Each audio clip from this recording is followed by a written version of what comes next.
نحمده ونصلي على رسوله الكريم أما بعد فأعوذ بالله من الشيطان الرجيم بسم الله الرحمن الرحيم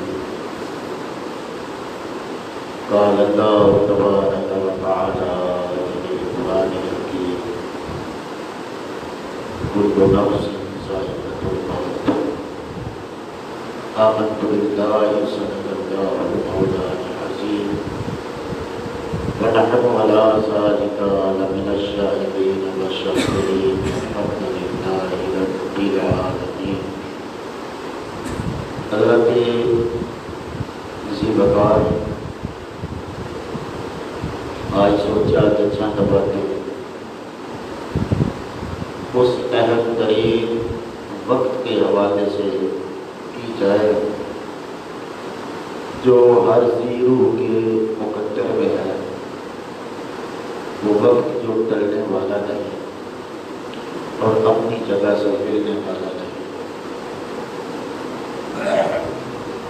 جن لمحات کی میں بات کر رہا ہوں وہ لمحات ہے موت کے، اور موت زندگی کی طرح تخلیق شدہ ہے. جس طرح اللہ نے زندگی کو پیدا فرمایا اسی طرح موت بھی اس کی تخلیق ہے. اس زندگی اور موت کے فلسفے کے پیچھے اصل راز کیا ہے؟ خود اللہ تعالیٰ قرآن حکیم میں ارشاد فرماتا ہے خلق الموت والحیات لیبلوکم ایکم احسن عملا. مقصد پروردگار عالم یہی ہے کہ تمہیں جانچا جائے، پرکھا جائے، دیکھا جائے کہ تم اپنی زندگی کس انداز سے گزارتے ہو. اور زندگی ایک بہت بڑی نعمت ہے. اسی لیے جو لوگ اپنے ہاتھوں سے اپنی زندگی ختم کر دیتے ہیں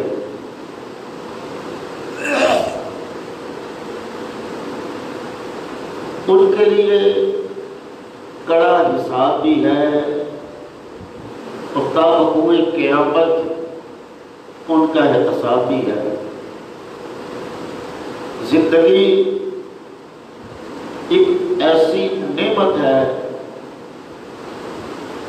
جس کا کوئی دوسرا نعمت بدل نہیں. جو لوگ اپنے ہاتھوں سے اپنی زندگی تباہ کرتے ہیں اور خودکشیاں کرتے ہیں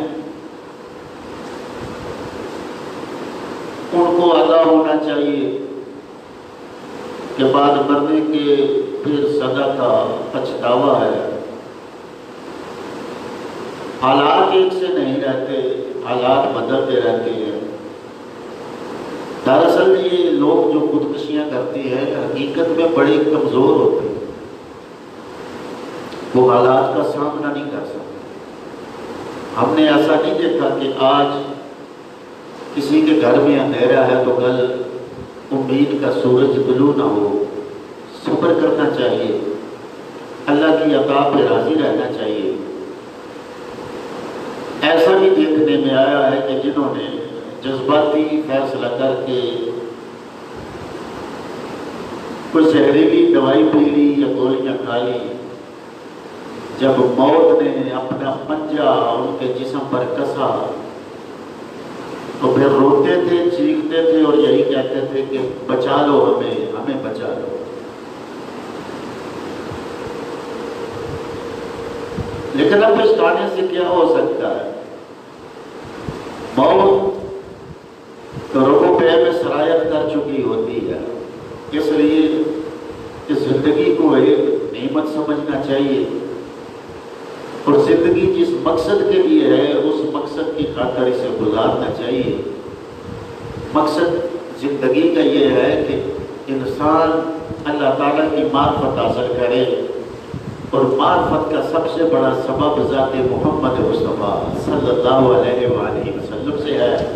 اور سمجھیے کہ جتنا جتنا آپ حضور سے قریب ہوتے جائیں گے اتنا اتنا ہی اس ازلی نور کے قریب ہوتے جائیں گے۔ ذات پیغمبر سے لو لگانا انسان کی زندگی میں خوبصورتی کے سارے رنگ بھر دیتا ہے۔ سالبان سفر زندگی کا اگرچہ دشوار بھی ہوتا ہے، لمبا بھی ہوتا ہے، کٹھن بھی ہوتا ہے، صبر آزما بھی ہوتا ہے، لیکن مقصد یہی ہے کہ انسان کچھ نہ کچھ اپنی آخرت کے لیے سامان تیار کرے۔ دیکھیے سیاحی مثال دیتے ہیں، اگر کسی نے مختصر سے سفر کے لیے ایک جگہ سے دوسری جگہ جانا ہو تو وہ تیاری کرتا ہے۔ یہاں سے لاہور جانا ہے تیاری کرے گا، کراچی جانا ہے تیاری کرے گا، پاکستان سے کسی اور ملک میں جانا ہے لازمی بات ہے تیاری کرے گا۔ اگر چھوٹے چھوٹے سفروں کے لیے انسان تیاری کرنا ضروری سمجھتا ہے تو آخر اس زندگی کا یہ سفر بھی کہیں ختم ہونے والا ہے اور کہیں ہم نے منزل پر پہنچنا ہے۔ چاہیے کہ اس منزل تک پہنچنے کے لیے ہم تیاری کریں، اور تیاری کیا ہونی چاہیے ہماری؟ وہاں ہمارے اعمال دیکھے جائیں گے، جو ایک ایک لمحہ ہم نے اس دنیا میں گزارا جس کی قدر نہ کی، اس ایک ایک لمحے کے بارے میں سوال کیا جائے گا، پوچھا جائے گا۔ خوش نصیب ہے وہ کہ جن کی زندگیاں اللہ تعالیٰ اور اللہ کے حبیب علیہ السلام کی یاد میں گزری ہے، وہ سرخرو ہوں گے، وہ کامیاب ہوں گے۔ جہاں کوئی سایہ نہ ہوگا وہاں ان کے سروں پر رب کی رحمت کی چھاؤں ہوگی۔ جہاں کوئی پرسان حال نہ ہوگا وہاں ان کی سنی بھی جائے گی اور ان کی مانی بھی جائے گی۔ کیوں کہ وفا کر کے گئے ہیں، وہ اپنے مقصد حیات کو پا گئے تھے۔ صاحبان لیکن کیا کریں، آج اگر ہم اپنے مسلمان معاشرے پر نگاہ دوڑاتے ہیں تو ہماری اکثریت غفلت کا شکار ہو چکی ہے۔ ہم اپنے آنے کا مقصد سمجھ ہی نہیں سکے گے۔ ہم نے صرف یہی سمجھا ہے کہ بس کھاؤ پیو عیش کرو، یہ دنیا چند روزہ ہے، عیش کے لیے بنائی گئی ہے۔ نہیں صاحبان، اصل عیش تو وہاں ہوگی جہاں رب کائنات جو تمام نعمتوں کا عطا فرمانے والا ہے اس کا دیدار بلائی جاؤ۔ اصل موت تو وہاں ہوگی کہ جہاں بغیر کسی کوشش و کاوش کے صرف ارادہ انسان کرے گا تو نعمتیں دوڑتی ہوئی قدموں کی طرف آئیں گی۔ اصل سکون تو وہاں ہوگا جہاں کوئی بے چینی و بے قراری کا سبب نہیں ہوگا۔ اصل مزہ تو اس زندگی کا ہے کہ جس زندگی میں پھر کبھی کسی بھی قسم کی موت کا شک و شبہ نہیں رہے گا، ڈر نہیں رہے گا۔ آئیے ہم اس زندگی کی تیاری کریں جو ہمیشہ رہنے والی ہے اور دائمی رہنے والی ہے۔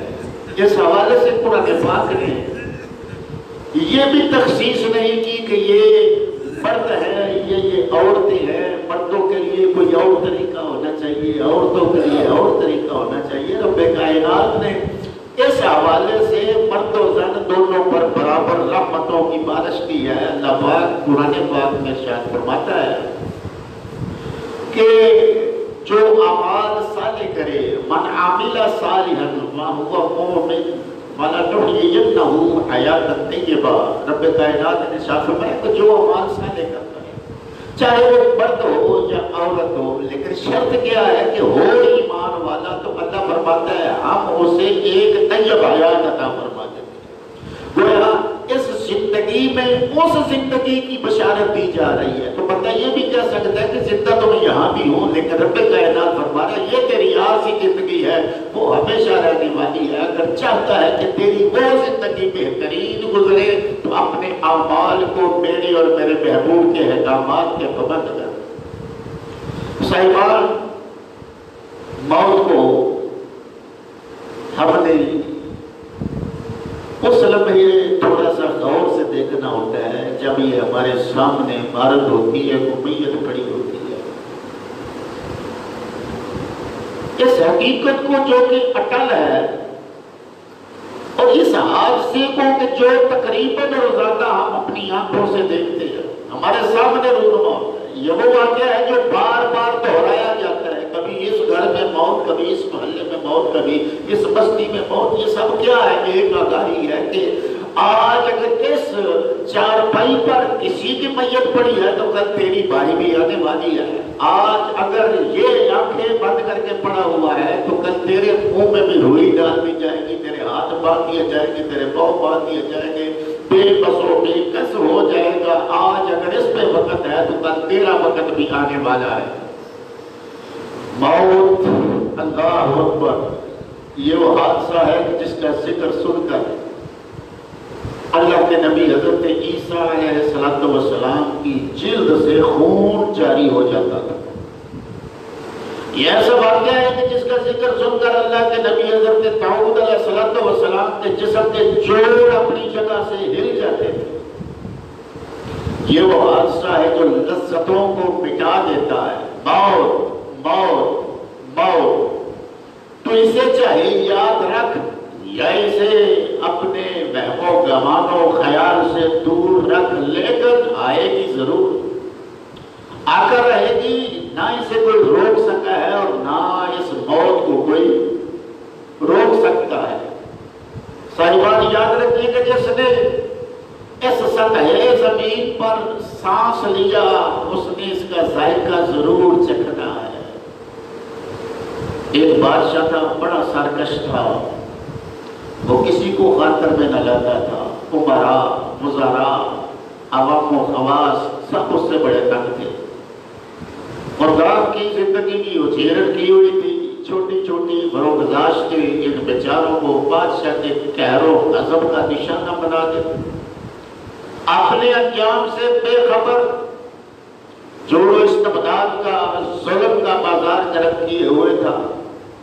ایک روز اس ظالم بادشاہ نے شکار پر جانے کا اعلان کیا۔ پھر کیا تھا؟ اور داغ کی شامت آ گئی۔ یہ لباس نہیں، وہ تیار کرو، گھوڑا سرخ نہیں، سفید ہونا چاہیے۔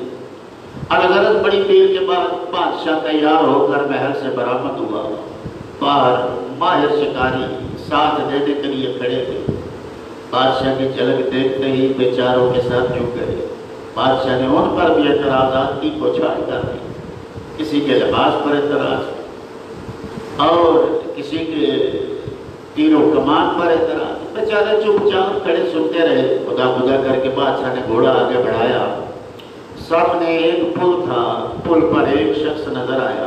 بادشاہ کے راستہ سے ہٹ جانے کو کہا گیا، لیکن وہ باضد تھا شخص کہ میں بادشاہ سے ضرور ملاقات کروں گا۔ نوکر جا کر دھمکیاں دے رہے تھے کہ بادشاہ کے رستے میں کھڑا نہ ہو، تجھے پتہ ہے وہ کتنا غصے والا ہے، کتنا ظالم ہے۔ لیکن وہ شخص بھی اڑی کا پکا تھا، ٹلنے والا نہیں تھا۔ اس دوران توتکار میں بادشاہ کی سواری قریب آ پہنچی۔ وہ آدمی تیزی سے آگے بڑھا اور بادشاہ کے گھوڑے کی لگام اس نے پکڑ لی۔ ایسی جرت آج تک کسی نے نہیں کی تھی۔ اتنا بے باک بادشاہ وقت سے آج تک کوئی نہیں ہوا تھا۔ بادشاہ اس کی دلیری پر غصے سے دیوانہ ہوتا جا رہا تھا، لیکن اس شخص نے بڑی اعتماد سے کہا، اے بادشاہ، میں ایک بات تجھے بتانے آیا ہوں۔ بادشاہ غصے کے عالم میں کہنے لگا، کہو۔ اس نے کہا کہ میں جو بات کرنا چاہتا ہوں سب کے سامنے نہیں کہوں گا، تمہارے کان میں کہنا چاہتا ہوں۔ بادشاہ کو یہ کڑوا گھونٹ میں نکلنا پڑا۔ اس نے سر جھکایا تو اجنبی نے اس کے کان میں سرگوشی کی، بڑی بلائی پر سے بولا، جانتا ہے میں کون ہوں؟ بادشاہ کہنے لگا، بتا، میں نے تو تجھے آج تک دیکھا نہیں، اتنا دیدہ دلیر، میرے تو رستے میں کوئی چڑیا بھی پار نہیں مار سکتی، اور تو ہے کہ رستہ میرا روک کے کھڑا ہے، اور اب مجھے مجبور کر دیا ہے کہ میں تیری بات سنوں، تو بتا تو کون ہے؟ میں تجھے نہیں جانتا۔ اس نے بڑے آرام سے کہا کہ بادشاہ سن، میرا نام ملک الموت ہے۔ اب بادشاہ کے اس کی یہ بات سن کر ہوش اڑ گئے، جسم پر قبضہ طاری ہو گیا۔ ملک الموت نے کہا، میں ایسے ہی نہیں آیا، میں تمہاری جان نکالنے کے لیے آیا ہوں۔ اب تو بادشاہ کا خون خشک ہو گیا، کہنے لگا، مجھے اتنی مہلت دے کہ میں گھر جا کر اپنے اہل و عیال سے اپنی آخری ملاقات کروں. لیکن ملک الموت نے کہا کہ سن لے، جب میں آ جاتا ہوں تو ٹلتا نہیں، میں کسی کو آج تک مہلت نہیں دیتا آیا. یہ کہہ کر اس نے بادشاہ کی روح قبض کر دی اور وہ غرور و تکبر کا بہ کر ایک بے جان لاشے کی طرح اپنی سواری سے گر پڑا. اے غافل انسان، دیکھ لیا موت نے اس ظالم انسان کو ایک لمحہ بھی مہلت نہیں دیا ہے. اس کی ساری بادشاہت دھری کی دھری رہ گئی، قوت و اقتدار کام میں نہ آئے. اب بھی وقت ہے، سنبھل جا، اپنے جانے کا یقین کر دے. یہ یقین تیرے کردار میں ایک مثبت تبدیلی لائے گا. ہم بڑے واز سنتے ہیں، بڑی تقریریں سنتے ہیں، لیکن سب سے بہترین واز اور سب سے بہترین تقریر ہے ہی موت. اس سے بڑھ کر کوئی کلام ہو ہی نہیں سکتا. انسان کسی بھی شعبہ حیات کے کسی بھی اونچے سے اونچے عنوان کو چھیڑ دے، لیکن سب موت کے نیچے نیچے ہے. موت ہی سب سے بڑا باز ہے. اور ہے افسوس کہ ہم اس حوالے سے قرآن حکیم کا مطالعہ بھی نہیں کرتے، نہ اس کے معانی پر غور کرتے ہیں. اگر غور کریں تو ہمارا ایمان یقیناً کامل بھی ہو، یقین لازمی بات ہے، پختہ بھی ہو. سنیے قرآن مقدس کی چند آیات کے تراجم آپ کے سامنے رکھتا ہوں. سورہ واقعہ میں آیت مبارکہ 60 میں اللہ رب العالمین نے ارشاد فرمایا کہ ہم نے تم میں موت کو مقدر کیا ہے. یہ اصل سے لکھا جا چکا اور ہمیں کوئی ہرانے والا نہیں ہے. انسان اگر 7 مضبوط قلعہ در قلعہ قلعہ در قلعہ آخری قلعے میں چھپ جائے تو موت وہاں بھی پہنچ جاتی ہے. رب کائنات سورہ نجم میں ارشاد فرماتا ہے بے شک وہی موت اور زندگی دینے والا ہے. اللہ تعالیٰ نے سورہ جمعہ میں ارشاد فرمایا اے حبیب کریم فرما دیجیے کہ بے شک جس موت سے تم بھاگتے ہو وہ تم کو ملنے والی ہے اور پھر تمہیں اس ذات کی طرف لوٹایا جائے گا جو ظاہر و غائب سب کو جاننے والی ہے. پھر وہ تمہیں ان اعمال کے بارے میں بتائے گا جو تم دنیا میں کیا کرتے تھے. سنیے رب کریم فرماتا ہے اور خرچ کرو اس رزق سے جو ہم نے تم کو دیا اس سے قبل کہ تم میں سے کسی کو موت اس کے لیے مہلت دے دے تاکہ میں صدقہ کر کے نیک لوگوں میں شامل ہو جاؤں. تو اس وقت کسی کو ذرہ پر مہلت نہیں دی جائے گی.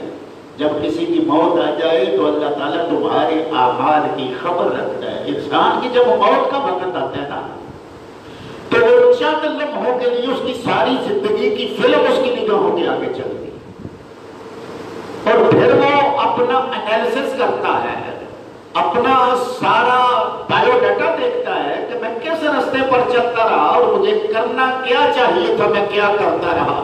ایسے میں موت کا آہستہ آہستہ اس کے جسم میں سرایت ہونا شروع ہو جاتی ہے. اب اس کے دل کی ایک خواہش یہ ہوتی ہے کہ کاش مجھے چند لمحے مل جائیں تو میں اپنا سارا کچھ اللہ کی راہ میں قربان کر دوں. رب کائنات فرماتا ہے کہ یہ احساس یہ سوچ تجھے اس مرگ کے وقت جب دل میں پیدا ہوگی تو بہتر یہی نہیں ہے کہ بندے سے پہلے تو اللہ کی راہ میں دل کھول کے خرچ کر لے تاکہ تیرے درجات بھی بڑھے اور رب کائنات اپنے وعدے کے مطابق تو تیرے بال میں اور برکتیں بھی عطا فرمائے. صاحبان موت سر پہ کھڑی ہے اور قسم خدا کی ہم سب جتنے بیٹھے ہوئے ہم میں سے کوئی نہیں جانتا کہ اس دنیا میں سب سے پہلے جانے والا کون. ہم میں سے کوئی نہیں جانتا کہ اس وقت ہم سانس لے رہے ہیں کل کا لمحہ ہو سکتا ہے اس عارضی بچھونے پر ہمارا آخری ہو. رب کائنات ہمیں اپنی آخرت کی بہتر تیاری کرنے کی توفیق عطا فرمائے اور لمحہ بلمحہ موت کو یاد رکھنے کی توفیق عطا فرمائے کہ موت کو یاد رکھنے والا انسان بھی اللہ کے ہم مقام پا جاتا ہے، اعمال صالح کرتا ہے اور یاد موت شہداء کی جماعت میں شامل کر دیتے ہیں.